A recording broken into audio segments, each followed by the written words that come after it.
Welcome to the Weekly Gaming Blast, the podcast that brings you the latest gaming news unhinged. I'm AkibanaZero. And I am RTG. Hello, everyone. Looking as dashing with your red head as always.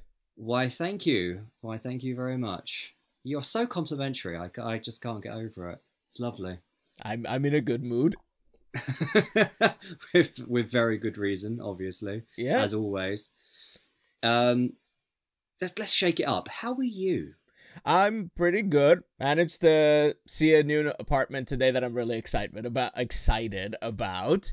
And yeah, looking forward to moving in. Well, I'm checking out another apartment tomorrow first, and we'll see if it doesn't blow me away like the one we saw today.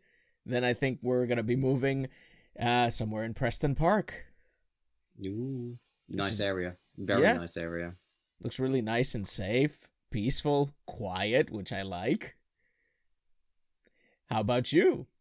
I am well too. I had a little bit of illness over the weekend, but I've gotten fully over that now, which is good. And I'm ready for what is shaping up to be one exciting week for streaming and for gaming and everything. So I'm excited about that. Yeah, you're coming back to streaming. I am indeed. I've had a week off. So I'm back on Tuesday and Thursday. I won't be streaming on Sunday, but because of that, I'll be streaming next Monday as a replacement stream. So next week it'll be like Monday, Tuesday, Thursday, Sunday, which is a lot of streams. But yeah, I'm very, very excited about Blanca. So that is my Thursday stream locked in for Street sure. Fighter 5. You're gonna play some Blanca that day? Yeah, Blanca story mode outfit. That's me. That's my stream. Okay. You're gonna piss me off a little bit, but that's fine. I hate that. I don't know. Character. I will not be able to play him as effectively as I've seen some people play. Like when I watched the WSO, a kind of showcase of Blanca. Problem X is already a supremely irritating looking Blanca, and that's after like an evening of games. So. Problem X aside, you're saying all of this assuming that Blanca players know how to play Street Fighter. But yeah, okay, whatever. Well, you could argue the same for Abigail players, but let's not go there. Let's not, start talking about something that's a really, really, really huge topic in the world of Street Fighter right now, because this indeed is very big, ladies and gentlemen. Is Abigail OP or not, and should he be OP, etc., etc. Anywho, what have you been playing this week? This week, well, I've been away, so I haven't been able to play like the normal games of which I've been playing. But over the last 7 days, I've been playing Bayonetta 2. Fantastic game. Like, very, very hard to fault that game. They took a already brilliant concept, already brilliant execution from the first game, and they just improved everything. Like even my biggest gripe with Bayonetta 1 was entirely removed from Bayonetta 2. Which is what? Instant deaths being attributed to QuickTime events. I hated it when Resident Evil 4 did that, and every game that since that had that sort of thing, I've hated as well.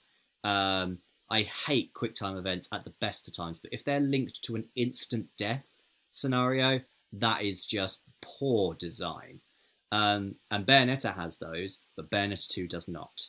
It has QuickTime events, but they're related to the combat, not to avoiding a building being chucked at you during a fucking cinematic. Which annoys me. It annoyed me when Resident Evil 4 did it. It's just like, oh, a lovely cutscene. Oh no, an axe. Oh, I'm dead. No, that's not how you do design, Capcom, and I'm glad that Platinum kind of learnt from that in the second game. But for my full thoughts on it, I obviously have reviewed it, so everywhere that you can normally find my reviews, you'll find my Bayonetta 2 review. Other than that, I played a bit of Dragon Ball FighterZ, which I am still, like, further to our private conversation the other day about it, I'm still not sure on the game. I still don't know whether I actually enjoy playing it. Which isn't good, really. Look, I'm gonna put it this way. I mean, that's the thing about with all fighters is that, you know, you play with people, and when you start playing with people who kind of know what they're doing, it's already like a huge step up versus you, right? So the thing about Dragon Ball FighterZ is that while it's a very accessible fighter, undeniably, okay, it's at the same time a 3v3 fighter.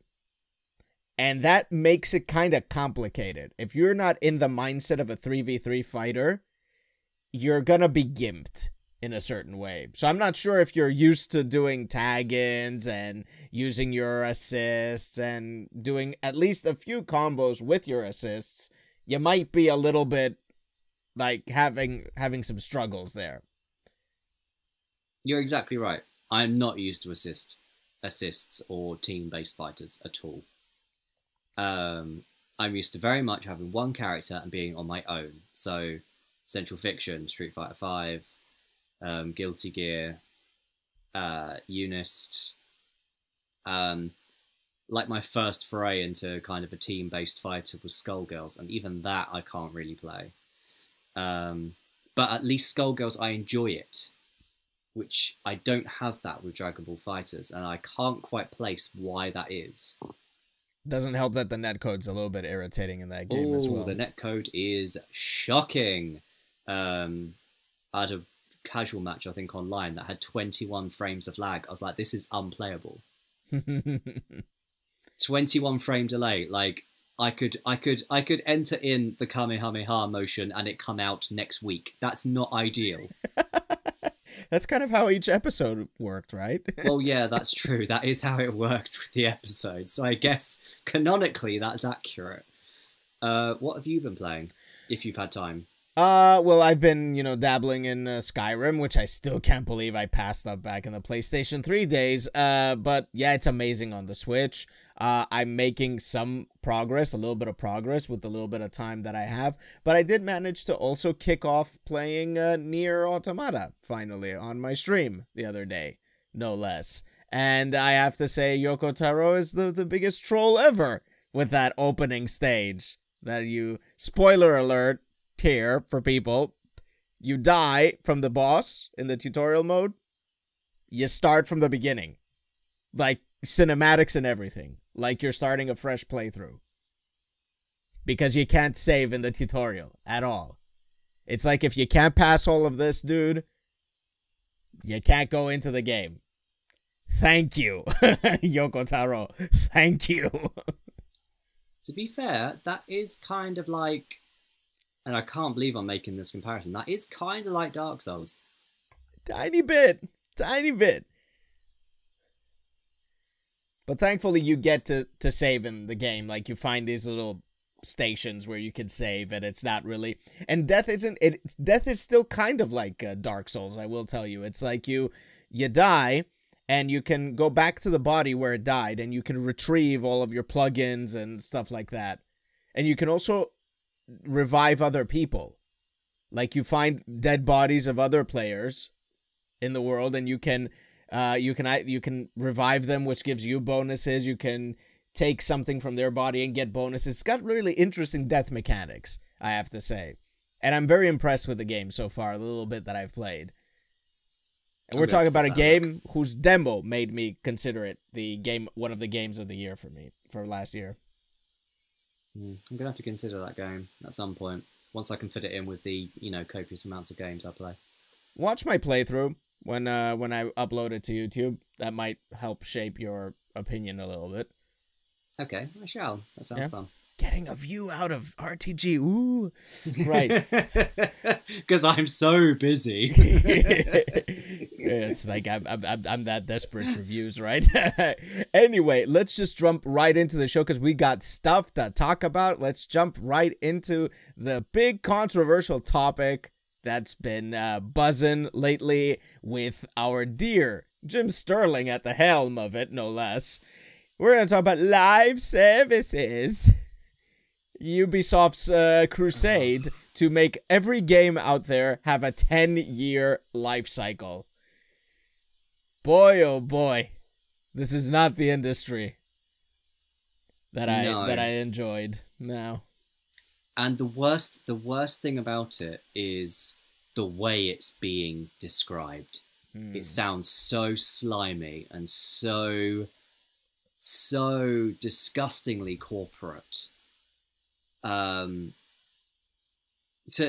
put this into context, and to explain it a little bit, what Ubisoft are proposing is not focusing on the game, but focusing on the brand instead. Really, that's the shift in focus. So rather than focusing on an individual game and making sure that game is a hit on its own regard, and is a great thing for the console it's brought out on, and is focused on the game experience and focused on the number of units it sells. Instead, they want to focus on a model which prioritizes a kind of recurring revenue and isn't so much focused on an individual platform and isn't as focused on the developer. It's more focused on the player, but honestly, do not take that as sounding, because that sounds good, that sentence, but it isn't.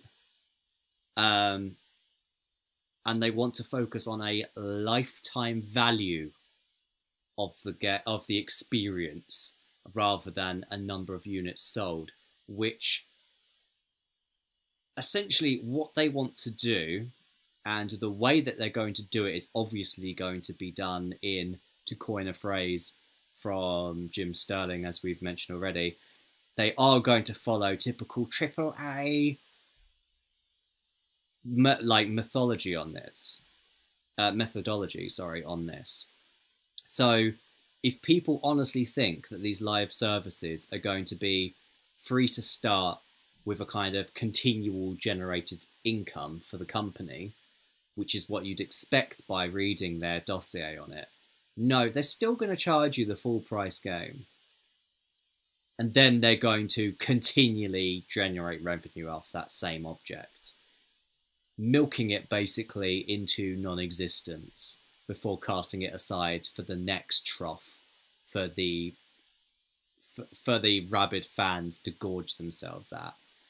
It's not good for the industry at all, in terms of, if the industry wants to be taken seriously amongst its other artistic counterparts, it cannot be doing stuff like this.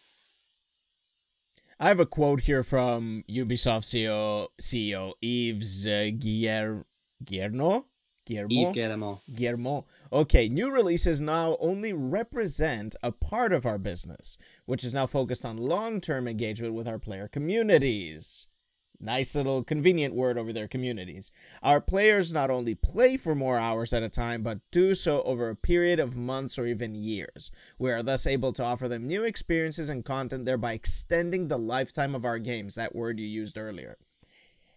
And they've got a handy-dandy little slide here, from game to a platform, it says. So in the past, games are a hit-driven and cyclical business, low user engagement, console-focused, developer-centric, game experience, and number of units. That's all in the past, according to them. Today, they want to have recurring revenue business, high user engagement, multi-platform business, which I think is the only silver lining over here, like multi-platform, which is something that we all want to happen with our games, right? Player-centric, which I know what they're trying to say with this, but it just sounds like a little bit like they're using it the wrong way here. And platform experience, lifetime value. And yeah, it's like you said, that they're still, despite that they're saying lifetime value here, they're going to charge you the $60 for a AAA, and then they're also going to expect you to pay up more for other stuff, like expansions and DLCs and loot boxes and all of that. But I do not trust them with this supposed shift in focus from console focus to multi-platform business. I do not trust them that they won't get you to pay through your nose for that. So let's just say Ubisoft release an Assassin's Creed game that's massive and open world and is part of this live services thing where they'll just keep building on it and building on it and building on it. This is Ubisoft we're talking about here. If it makes the jump from PS4 to PS5, they will charge you again. That's not multi-platform business. That's the same business again. I do not trust them. I do not trust any developer or any publisher, even the ones I like. I do not trust them to do this sort of model in a way that is actually player-centric, which they are supposedly gunning for. What I'm not seeing here is I'm not seeing something very critical to tie all of this up so I can buy a little bit more into this, because this, what you're talking about, is one of the major problems here. They're not talking anything about these games being account-based. Like, as it stands right now, if you have a Blizzard account, for example, let's take Blizzard as an example. You have a Battle.net account, okay? And you buy all your Blizzard games on PC. You can effectively play all those games with the same account on another PC without needing to buy the game again, okay? Because they exist on your account. But here's the kicker. Overwatch exists on a PS4, but you can't play with that same account on a PS4. Because there's no account base here. There's no account connectivity at all. And that doesn't exist right now in this world of consoles. So this multi-platform thing, like you said, from PS4 to PS5, they're going to make you pay for the game again because it's not account-based. Mm-hmm. What we need to see before this becomes a thing is, in order to make this truly player-centric, if they want to make it player-centric, is we need all the consoles to be able to accept an account that was created on a different device. I mean, even as it stands, I can't play my Street Fighter V PS4 account on a PC. I need to buy Street Fighter V again on PC if I want to play it on PC. And make another account there. See where the conundrum is. Like, see how this is problematic. I mean, the issue with that isn't necessarily Ubisoft, that's Sony. That is Sony, but see, they're trying... Sony are very anti-cross-platform, which is... I mean, even the occasions in which they allow cross-platform play, they don't allow cross-platform purchases. Which... Bit bad of you, Sony. If you're for the players, that's a bit bad of you. It is. Another issue I take with this whole live services thing, to draw attention to the same slides that you have already drawn attention to, is the last point on the slide. And that is, and I will read this out ad verbatim from the slide, digital first, more predictable and cash generative business model and market. My issue with that, and you know me well enough to know what my issue with that is, digital first. Mm-hmm. That sets a very bad precedent for what is my number one fear about the industry? Games preservation. Exactly. If they are making this set, like, decisive move to going digital, fully digital, with these live services, that means that is very bad for whatever experiences they bring to this platform. That is very bad for the preservation of that media going forwards. Yeah. Not only for a keeping like the art form as an isolated thing that can be looked at in the future after these live services go down, but also from the fact that if it is digital first and if it is digital only, that means the game can be stealth patched to remove issues from it, which isn't player-centric. If you're making fundamental changes to a game, you should be upfront with the players as to what you have done. Stealth patches aren't a good thing for anyone. Actually, no, it is good for one. It's good for the developers, because they can pretend that the stuff that was in their game never was there. And also that, once again, proves an issue for games preservation, because then the original concept, the original artistic form of this particular project is gone forever because it's been altered posthumously, post-release. But I have a real, as you know, I have got a real bee in my bonnet about games preservation. So, but yeah, it's just worrying. Like these live services thing, it's very worrying. I'm about as worried about that. I'm more worried about this than I was about loot boxes. This worries me on the same level as online passes did. Yeah, because online passes worried me so much more than loot boxes did. I can see where you're coming from on that. I will, however, offer up a one final. Oh, I lost your video there for a second. I will offer up a final, another, let's say maybe something that you could say might be the silver lining a little bit here is that we might be looking at these live services are not gonna happen for every single game that comes out, right? I mean, it's not like Platinum is gonna make another Nier, for example, and it's gonna be a live service, right? So what are these live services gonna apply to? They're gonna apply to games that basically speak mostly to the mainstream. And that is what I believe, in my opinion. I don't mean to offend anybody over here, so before anybody gets their panties in a bunch, this is just what my opinion, okay? There are people out there who play video games, and then there are people out there who play specific games. And I feel that for people who play specific games, like for example, my brother plays League of Legends. He doesn't play any other video games. He's not a gamer. He's a League of Legends player. So for a player like him who's engaged with a particular game, having a live service isn't really that bad, if you think about it. But it's bad for people like you and I who enjoy games as an art, as a hobby, as a part of our life, a big part of our life. And I feel that this is not going to totally affect us, only if it starts creeping into the games that, are not exactly meant to be live services, not exactly meant to be multiplayer or whatever. If it starts creeping into those, yeah, it's going to be even worse.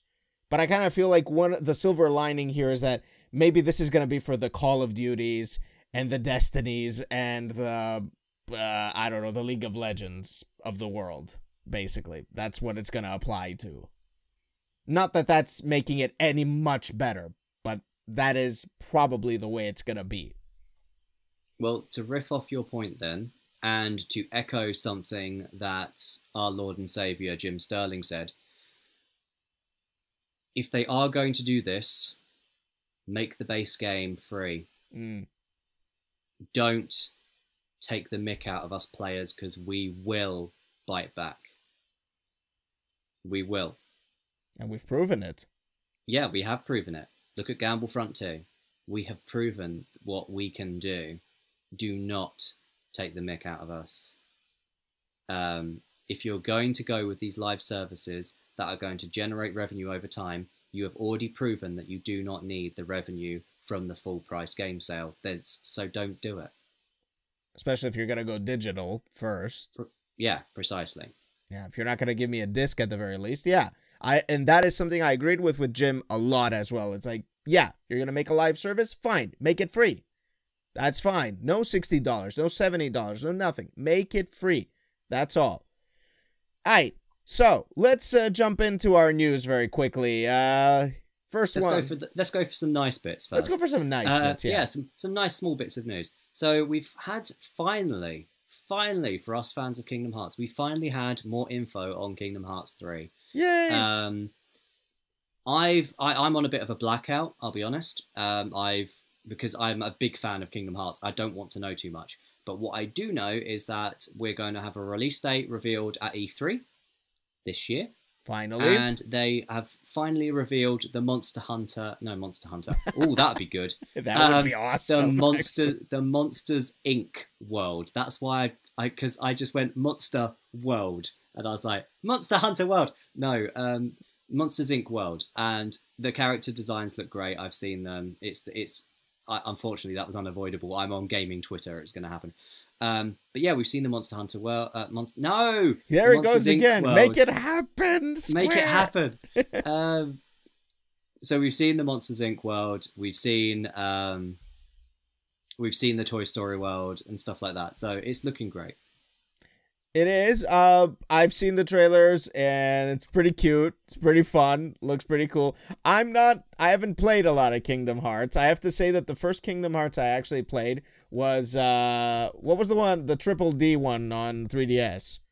Oh my god, you started at possibly the most convoluted part of the story. Dream Drop Distance. Dream Drop Distance, yeah. And I have to say, I didn't get it. I couldn't get into the combat or whatever, but maybe that was the wrong game to pick up for it. But I am considering maybe at some point picking up the remasters on PS4 when I have some space in my backlog. Yeah, the 1.5 and 2.5 HD collection is quite cheap actually on PS4. I think it's like, you can get, like, if you find the right place, you can get it for like 20 quid, and that's 6 games. So that's pretty damn good. Cool. All right. Definitely going to consider that. But yeah, the new trailer looks amazing. It looks like a lot of fun. I love this idea of Square and Disney making games together. That's pretty cool. Yeah, I wish I could, like, main Goofy in the game or something, because Goofy's my all-time favorite Disney character. Right. Next order of business, speaking of characters, of all things, the first Dragon Ball FighterZ DLC characters have finally been revealed, and to nobody's surprise, except for RTGs, it's Brawly and Bardock. Now, Brawly's been a big fan favorite for a while. He's appeared in movies and OVAs and stuff like that. He's a really, really powerful Saiyan character. Okay, and he's massive, and I'm really eager to see if he's some kind of interesting grappler type of character. And then Bardock is supposed to be Goku's father, basically. He's Raditz and Goku's father, which I have to admit Bardock is a bit of a strange pick, because he's a bit off the wall. He's appeared in some special versions of the manga and that kind of stuff, but yeah, I guess it's an interesting pick, but yeah, I feel you're looking at me and you're like, please, no more Saiyans. That note, you've just said my entire thoughts on this. I know you're clamoring for something a little bit more interesting. Interesting, yes. Yeah. Because but it's Broly. The thing is, I like Dragon Ball Z. As in Dragon Ball Z. I haven't seen Dragon Ball Super. So I don't know who Broly is. I don't know who Bardock is. And speaking as someone who can step outside, because I can, because, I mean, not to bore anyone, but because I did video game studies at university, that has changed my mindset forever when I approach video games now. I now approach it so much more objectively. And looking at the character select screen, it's just a bunch of the same looking people. And Broly and Bardock aren't going to change anything. And I can't help but see that as someone who's coming into this who's not a fan of Dragon Ball Z and just likes the mechanics of the game, or it's just because all their friends have picked it up because it was so popular, and they're just going to see a character select screen of identical looking characters. And that's not what I go to a fighting game for. I go to a fighting game for a unique, diverse roster. And Dragon Ball Z FighterZ does not give me that. I guess that's fair from that perspective.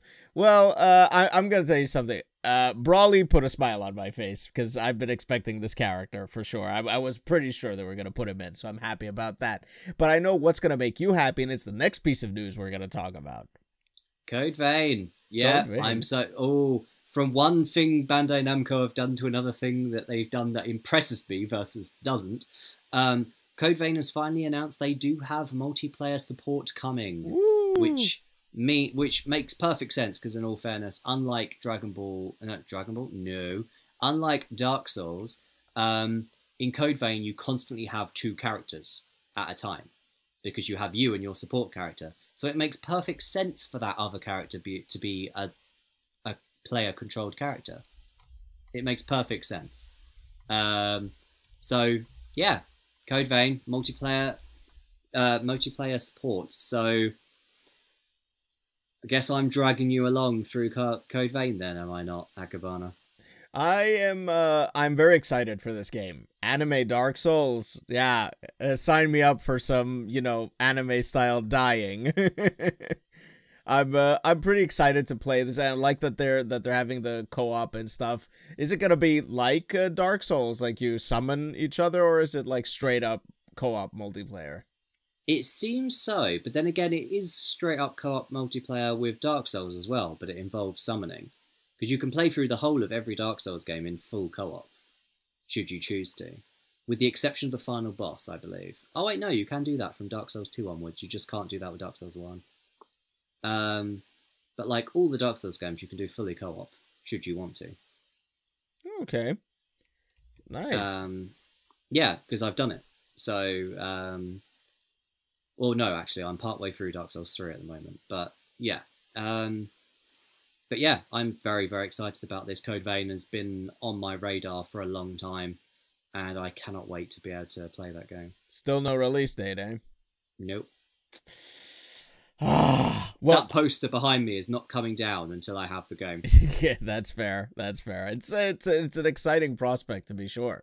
But something that hasn't excited anybody right now apparently has been Dynasty Warriors 9, or Dynasty Warriors, as you would say. Apparently it's terrible, is what at least I know Jim Sterling felt about it.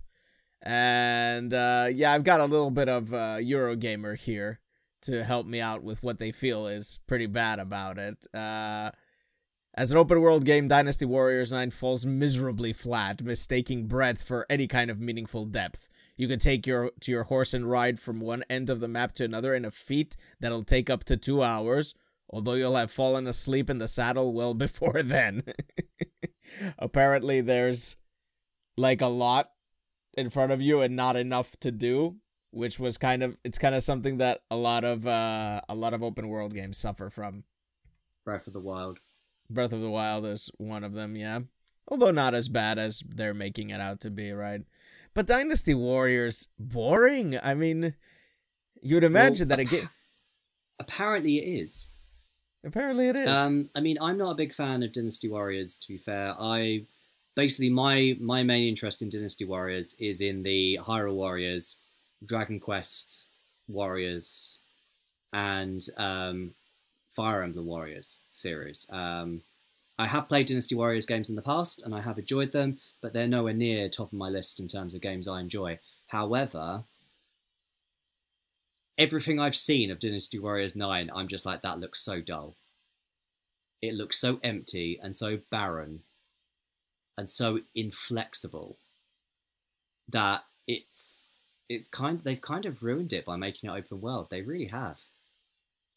Yeah, I mean, it doesn't make sense to me. It's like, it's one of those games that you just jump in, you kill a bunch of dudes, you move into the next place where you kill another bunch of dudes, and you do that over and over. And that's the whole idea, right?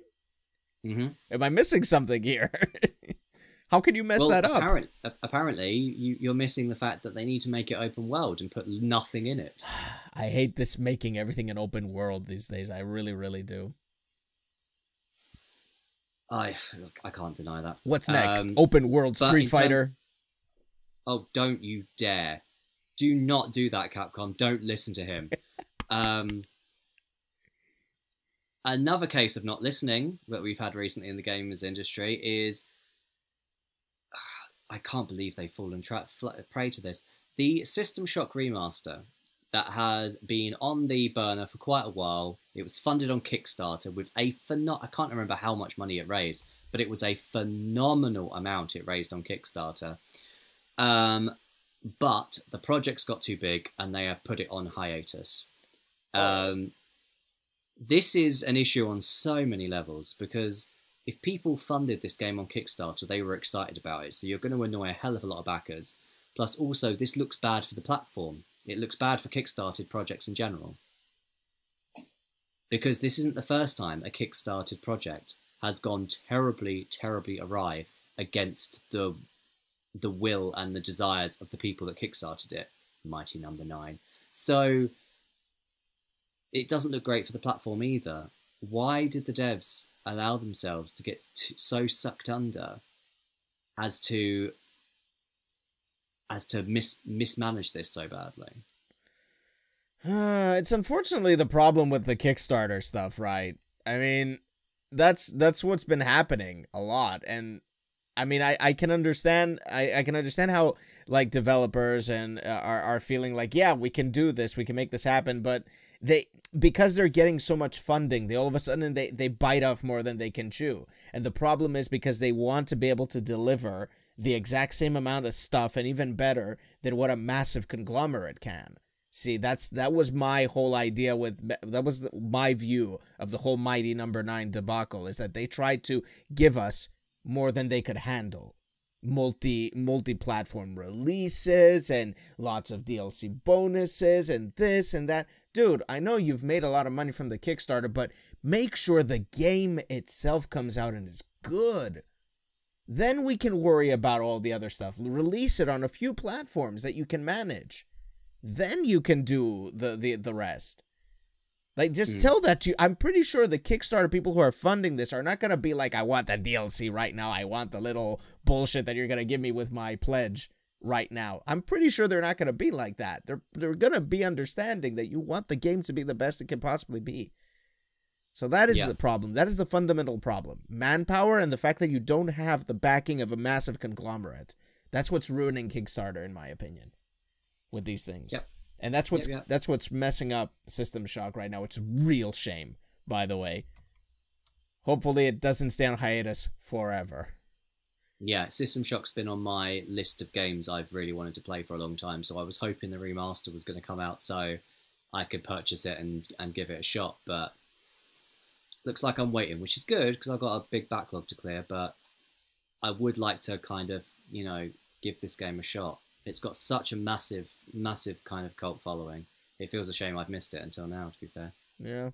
But you know who's not giving anyone any shots, right? Anymore. And that is Steam. Because they've banned a dev called Digital Homicide, which has released dozens of small games, mostly available for a few dollars here and there. But this is why. Because they sued 100 users of the platform for $18 million for the crime of leaving bad reviews. So they're like, what? What? You think you're immune to bad reviews? Get off my platform and get off my lawn. This was the news piece that I didn't know anything about. But the moment you said the developer, I know who Digital Homicide are. Oh. They sued Jim Sterling. No. And lost. Of course they lost. Yeah, they sued. Yeah, this is unrelated to the news piece right now, but I need to fill you in on this, Akibana, because this was a glorious. I will link you the video about it because you have to watch it. But they sued Jim Sterling essentially for. It was essentially for libel because he covered their games and said that they were awful because they are, and he was sued by Digital Homicide for for that, and yeah, I'm trying to remember. I think it was 10 million they sued him for. Okay. And lost, but I will link you the video, and for the viewers out there on YouTube, I implore Akibana, when I send you this video, post a link to the Digital Homicide court case thing. Post that as in the description as well. But Digital Homicide being banned from Steam, my God, that's a delay. They have been awful for years. I guess Valve didn't have any grounds up until now to tell them get off my lawn. So yeah, glad they finally managed to do that, because we don't want devs like this around. I mean, this is very bad business and very bad for the industry. I mean, also I'd like to point out, with the suing Steam users, for the price of 18 million, Valve would not release the information on the users. So good guy, Valve. Yeah, Valve did a really good thing here. By the way, the lawsuits, they've included misdemeanors like harassment, stalking, cyberbullying. Who cyberbullied poor Digital Homicide? Say it ain't so. Come on. Anyway. We're glad that had a happy ending for us, at least, and not for Digital Homicide. Oh, it definitely did. Oh my god. That's it. Like the moment you said Digital Homicide, I was just like, oh my god, flashbacks. And yeah, the video you're gonna link me is gonna be in the description below, so don't worry, guys. You can go watch that. But another, in terms of flashbacks thing, and I will cover this very, very briefly because I could get on my proper high horse about this. The Capcom president has said that Monster Hunter World would be too difficult to bring to Switch. Good. I'm glad he said that. Nintendo Switch fanboys, please shut up. We do not need every game on Switch. There are going to be games that are not going to be suited to the platform or not going to be downgradable enough without diminishing the product itself to bring to the platform. Stop asking for every game on the Switch. God damn it. Shut up. You're just not doing any wonders for our wallets that way. But you know what is easy, Ruben? You know what is easy? It's easy. It's not easy to bring Monster Hunter World to the Switch. Okay, fine. You know what is easy? It's easy to localize an already existing Monster Hunter game on Switch. That's easy. That's easy. To be fair, the fact that we haven't had what is it? Monster Hunter XX, isn't it? Yeah, Double Cross. Yeah. The fact we haven't had that in the UK or West at all yet, Capcom, come on. But the fact that the Capcom president has come out, that Switch fanboys, Nintendo fanboys, stop giving this guy shit for this. He has said it's not going to happen. Stop. Which is fine. I mean, yeah. I can agree that maybe it's difficult. It's an overblown game. It's got a lot going for it. But I'm going to insist, you have a Monster Hunter on Switch. Localize it, guys. Come on. Don't even do voice acting and all that. Leave it all, I don't know. I don't think it's even voice acted. Yeah. Anywho. Well, on a flip side, on a much more positive note, and this is going to be amazing for a lot of people who have been fans of this game. For Honor player base is finally growing again to 7.5 million concurrent players. Pretty good. Good stuff. Because I know there were a lot of people, including one of our friends, Jake, who liked For Honor. They've been pretty disappointed on how the game was handled, but finally, I guess, yeah, they managed to turn a new leaf, as they would say, and turn it around and get the game back on its feet. That's really good news.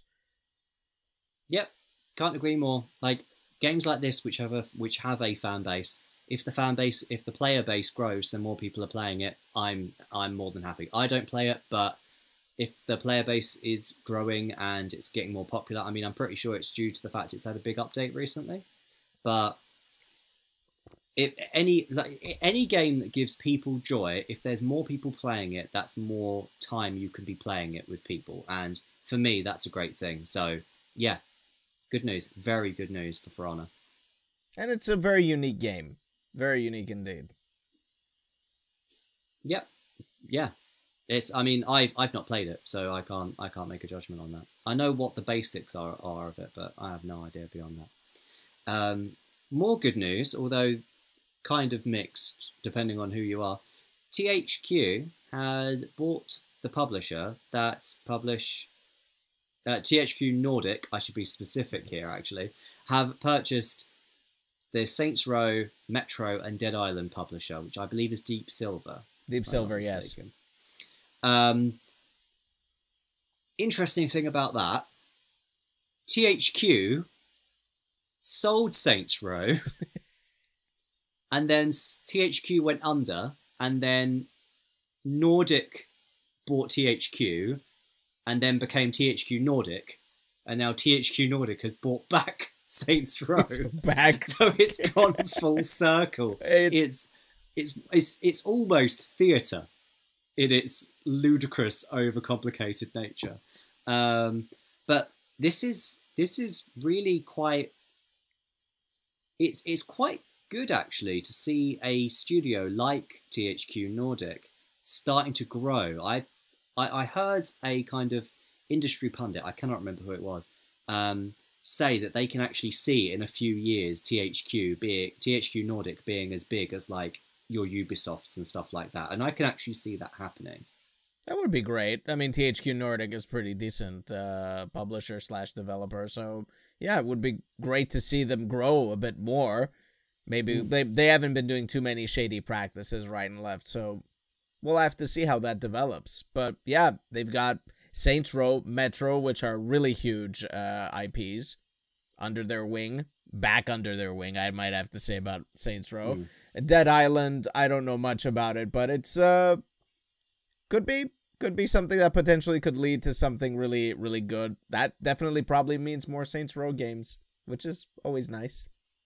And also, it would be good if THQ Nordic can work their magic on Dead Island, because that was kind of ran into the ground by Deep Silver.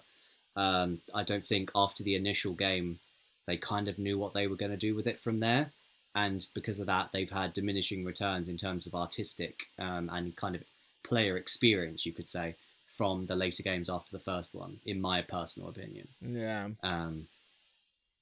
But it'll be good, because THQ Nordic, they've got some interesting things in the pipeline themselves. So I'll be interested to see what they do with these 3 franchises as well. You know what else would be good, right? If this next rumor that we're going to talk about actually comes to pass. Spyro the Dragoon Trilogy Remaster is rumored to being in development. And besides that, it's also going to be coming apparently to multiple platforms, not just PlayStation. Big grain of salt here, man, but if it's true, can I get my Spyro on my Switch? I know you don't want. I don't mind if a game is originally coming out for Switch, but what I don't want is people constantly asking for everything to come to Switch.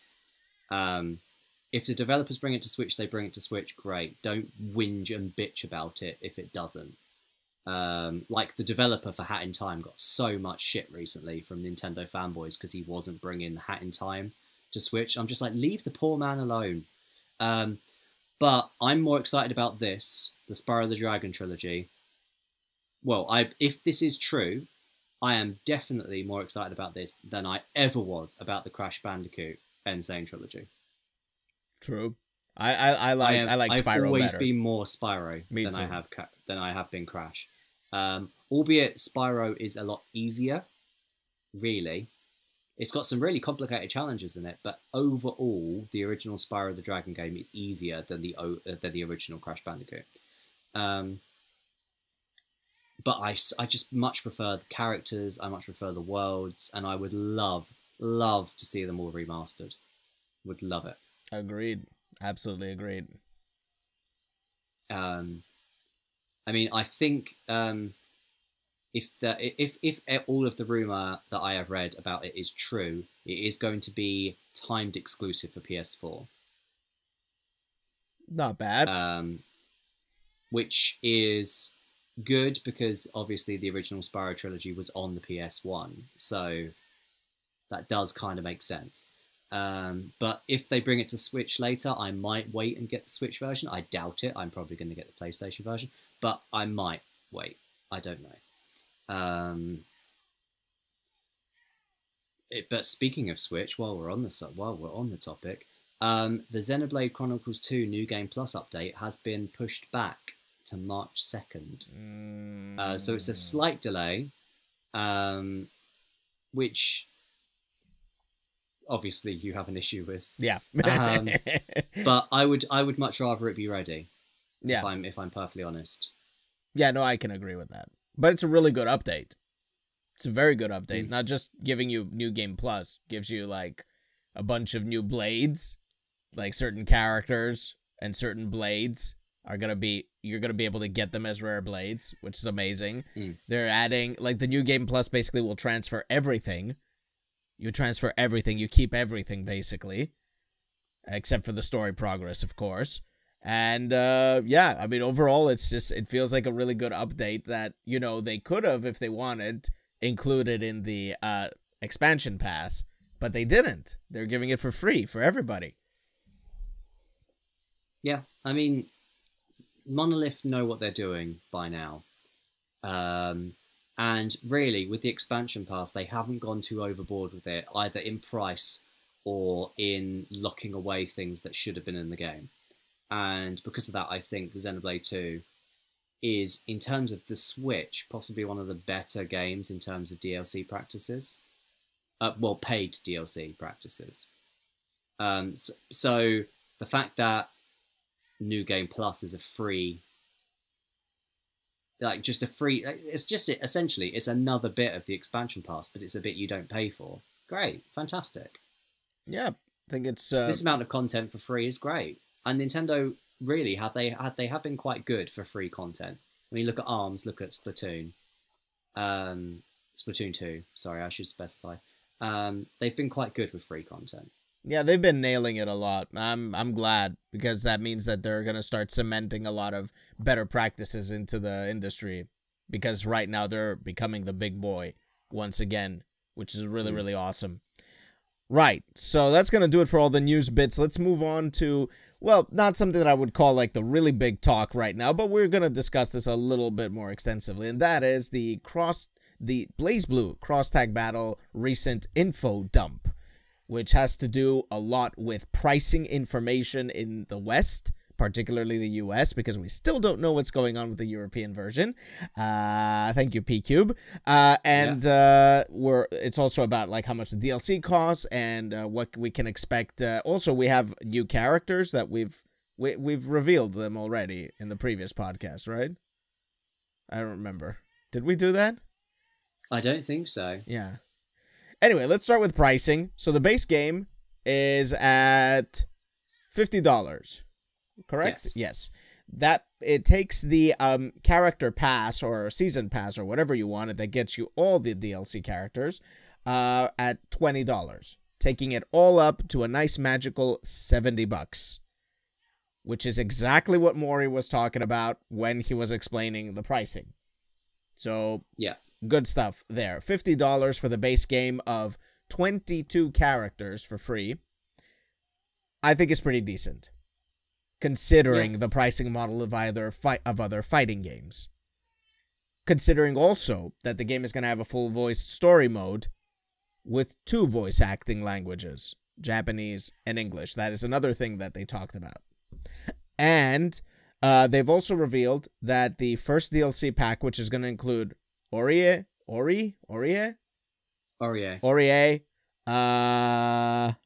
Anji is his name? Kanji. Why am I stuck? And who am I forgetting? You know who you're forgetting. Who am I forgetting? Trinity. Platinum the Trinity. Yeah. Yeah. I forgot. Sorry. Yeah, the magical girl that really pisses off RTG. I forgot about her. See? Right. Anyway, those are gonna be the first three DLC characters, and they're gonna be free for everyone for the first 2 weeks post-launch. Yeah, which is fantastic. Totally in line. Absolutely fantastic. Totally in line with what ArcSys does with its games. Awesome stuff. Blake and Yang will be free for life. So that means that the base roster is effectively 22 characters. Whew. Really good stuff. Yeah, it is really good. I mean, to translate that as a rough estimate for UK viewers, UK listeners, that means the retail price will be roughly £40. Yes. Roughly. So that means the DLC pack, even if they make that £20, which they won't if they transfer it directly, it'll be 15. But if they transfer it just like for like, just imagine that's £20, then that means it'll be £60, which is £10 more than a retail release over here. But it won't be, because if they translate it, it will be 15 instead, or 17. So that puts it just about over, which is the same as the US and is completely right. The one thing that Akibana missed from the pricing breakdown is that the DLC packs for the characters will be released in packs of 3 characters each time, and each pack will cost $5. Yes, which is good pricing for fighting game characters. Yeah, because usually, I mean, when I bought Jubei in Central Fiction, he cost £4. So for $5, you get 3 characters. That obviously, if we discount Platinum, Orie, and Kanji being free for the first 2 weeks, that means even if you decide not to get the character pass and you decide to just, you know, buy the packs as and when they come out, that means you're only spending $25, which isn't too bad. $25 for how many characters is that? My maths is terrible. 40. 15 characters. 15 characters. 16. Yeah. 15 characters for £25. Yeah, pretty much. Yeah. Which isn't that bad in terms of pricing for characters. I mean, look at Street Fighter 5. Like, it's not bad for pricing of characters. So they have really, Arxis, they have really redeemed themselves a bit with this. I still don't necessarily agree with the 20 characters plus 20 as DLC. I still don't agree with that. But this pricing strategy and this way that they are doing the DLC does redeem them slightly. Especially once you add in the dual dub, the fact there will be Japanese and English dub, because the characters from Eunice have never had an English voiceover. Oh yeah. And S from BlazBlue Central Fiction, because Central Fiction didn't have a dub, she didn't have a dub either. So S has only been in Japanese. So the fact that there's going to be a whole new English dub for these characters excites me because I'm a Eunice fan. Especially if my main gets in. If Carmine gets in, I'll get to hear what Carmine looks like with what Arxis would have interpreted as his English voice. And that pleases me. That's really exciting. And what is even more exciting, like, I know that you don't agree with the pricing model, but if you got to think about it a little bit also in terms of who are the people they're aiming this game for. And one of the big people that they're trying to draw in is the Ruby community, who are probably not fighting game players. These people, first of all, why it's smart to keep the Ruby team completely free, even though some of them are DLC, means that, you know, you get to draw them in, but you don't overcharge them. You give them a choice. That's what I like about this pricing model, is that it offers up a choice. If you want to get the full game, you pay X amount. But if you don't want the full game, you just want to pick and choose, you have that option as well, which makes it cheaper. So you can see it a little bit like that there's optioning, because fighting games are not exactly the kind of game that a lot of people play, and not a lot of people stick to it either. And the good thing is that this game is targeted at your players who use pads. They're not forcing. They're making sure that the control scheme is very gamepad friendly, which is also another positive thing that aims at newer players. So it stands to reason that they want to keep a model like this so they can keep the price reasonable for those who are a bit on the fence about it, I feel. Yeah. Plus also it benefits those like you and myself as well, who do, I mean, I'm not sure, I can't speak for you entirely on this, but I can speak for myself, obviously. I intend to get very into this game. This is combining too much of what I love into one game for me not to. So, with all likelihood, I'm going to be double dipping on this game. However, I wouldn't want to double dip on the full DLC packet for both purchases. Yeah. Because I will use one as my main purchase, where I will purchase all the DLC, and I will use that one to play online with friends, and that's the one I'll practice on for tournaments and stuff like that. So that'll be the PS4 very likely. But I will get the Switch version. But for that, I will just buy the individual DLC packs of the characters I want.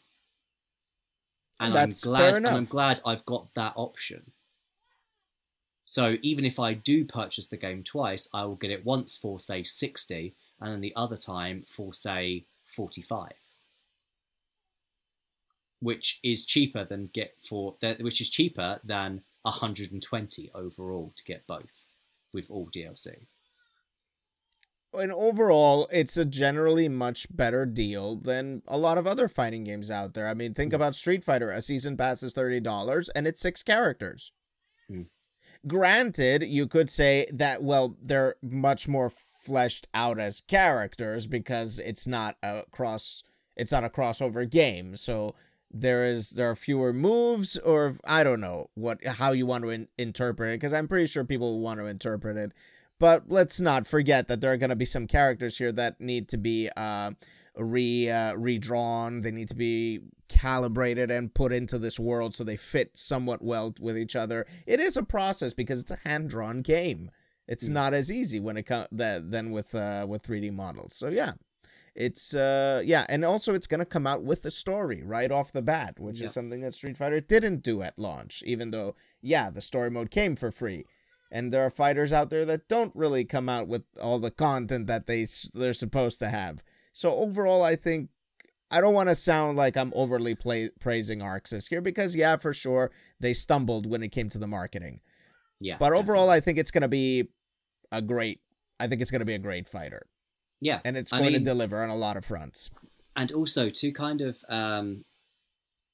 dampen the kind of rage of some people that a lot of the characters in the game are just characters from other games. You're right. Of course you're right. But that doesn't mean there's not going to need work being done on them. I mean, Arxis are bringing fighting game characters from 3 separate fighting games under one set of mechanics. So every single one of them is going to require refinement and changing of movesets to fit into these new mechanics. I mean, the fact that we already know there isn't going to be a drive button already means that every BlazBlue character has to change. Because their fundamental unique mechanic, which is usually mapped to the drive button, can't be mapped to that button anymore. So, to use an example, Rachel, her drive and the ability it has to propel her around the arena by kind of gusts of wind, if they're going to keep that mechanic within her playstyle, they're going to have to think of a new way of incorporating that in with the new mechanics of Crosstag Battle. So it's not as if, even if these characters are coming across from games like visually identically, mechanically, they cannot come across the same. And on top of that, they need to draw brand new characters from the Ruby universe, make them look and feel like their actual counterparts from the show, because you can't botch that, and they're already doing an amazing job of that, as I've seen so far as I've been watching the show, and I've been checking out the breakdowns and the videos and all that. They're looking very, very faithful. So Arxis has been doing a very, very difficult job here, even though we do have a bunch of sprites that are already made. But that doesn't mean that it's made for the game. And that's the problem with crossover games. That's the kind of struggle you have. Right. So, yes, BBTAG. I can't wait, man. I really can't wait. Expecting it May 31st in May 31st in Japan. May 31st in Japan, and then it's June 6th? 5th in the US, and EU pending. I don't think it'll be too long after. Me neither. Arxis are usually quite good at their releases being quite close together in terms of across the world. I mean, I think BlazBlue Central Fiction was out here. I think it was 1 or 2 days after America, or it might have been 1 or 2 days before America. But either way, there was a couple of days in it, so... Well, we're going to have to hear of it. Well, we still got time to hear about it, so yeah. I guess they're trying to iron things out. Right. So that's going to be it for the content for this podcast. So anything you would like to share with the audience, RTG? I do not have anything particularly exciting to share this week. YouTube ticking along as normal. My website ticking along as normal. Posts every day on both. Yeah, just the normal stuff. I might, if I have time, I might have a review up this week. I'm going to keep that a secret as to what it's going to be until it's up. Just in case I don't post it. I've got to keep it a secret just in case I don't post it. But there might be a review up on rudethegamer.com this week. But otherwise, just keep an eye on my stuff. I've got 2 streams going up this... Oh, Thursday. Sorry, I've got to advertise that. Thursday evening, British time, Greenwich Mean Time, whatever you want to call it, 6 p.m. until 8 p.m. I will be streaming on twitch.tv/RudeTheGamer. I'm going to be streaming Street Fighter 5 and I'm going to be streaming Blanca Battle Lounges with the Brighton FGC, which, by the sounds of things, is including the incomparable AkibanaZero.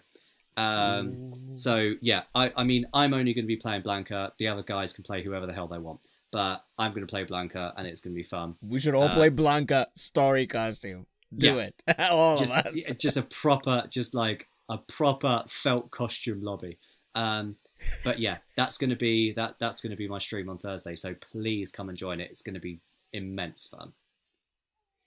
As for me, yeah, the classic stuff, Rubies and Doki Doki. I'm also uploading pretty soon my first episode of my playthrough of Nier, which is basically the stream highlights.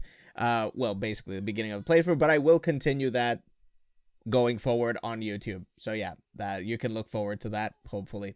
And yeah, so you can find the podcast on Anchor at anchor.fm/AkibanaZero or on the Anchor app by searching for my name, AkibanaZero, and favoriting. Also, yeah, you can find me on Twitter at AkibanaZero and on YouTube and all the other places like Facebook and stuff, all with the same name, AkibanaZero. Yep, I'm pretty much the same as that. Basically, Rue the Gamer on Twitter, Rue the Gamer on Facebook, ruethegamer.com, twitch.tv/Rue the Gamer. Yeah, I'm pretty much the same everywhere. The only difficult one is my YouTube channel, which the easiest way to find it is go to ruethegamer.com, and then right at the top of the page on the right hand side you will see a YouTube icon. Click that and it will take you directly to my channel. And you could also find him on my favorited featured channels on my channel on YouTube as well, because that's where this guy is permanently at. Right. And that's your Gaming Blast for the week. We all hope you have a great week of gaming, and we'll catch you next time. See you soon.